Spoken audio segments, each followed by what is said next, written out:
lorsqu'on marche près d'un cours d'eau, on est susceptible d'en voir. Pas forcément près d'un cours d'eau, mais dans un endroit qui est exposé au soleil. C'est un milieu assez particulier quand même. On ne trouve pas partout. Ils ont besoin de buissons, de ronciers, d'endroits pour se cacher, qui sont mignons, soleil. Il y a un risque de se faire mordre, là C'est toujours la question qui apparaît, ça fait partie de ces animaux qui fascinent au sens premier, c'est-à-dire qui font peur. Et on a toujours l'idée qu'on va pouvoir mettre le pied dessus, se faire mordre, mais ça se passe pas comme ça. On aurait presque envie de quelque chose qui vient contre nous, grand, impressionnant. Ça justifierait la crainte qu'on en a. Avec mais une c'est pas grosse le cas. tête et des gros crocs. C'est pas le cas. Et si quand même, par malheur, elle nous mord, on en meurt? Non, on s'en semble-t-il sort. pas. Alors j'ai pas fait l'expérience.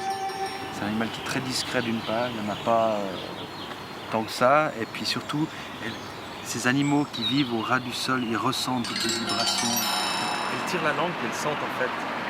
Avec la langue, elles sentent ce qui se passe autour. Alors, si on s'arrête, on ne bouge pas. Si elle est un peu léthargique, elle va rester, on pourra l'observer. Sinon, elle va s'en aller.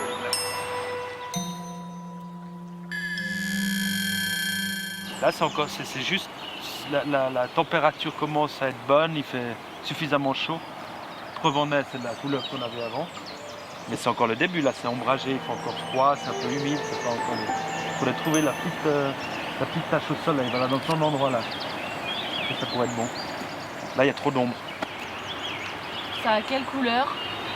Alors, il y a des rousses et des brunes avec des S noirs sur le dos. C'est très très discret. Et c'est petit. C'est petit. Ouais.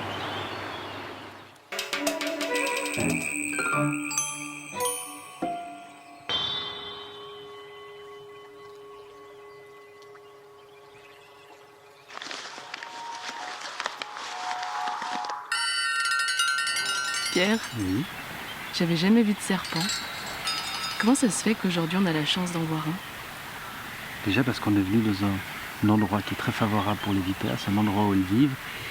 Donc les serpents on n'en trouve pas partout, n'importe où, ils ont des milieux dans lesquels ils se tiennent. Là on est face à une vipère qui a besoin de s'exposer, qui a besoin d'emmagasiner de la chaleur. Donc le premier printemps, c'est le moment où on peut les voir. Elles sont visibles, elles sont statiques.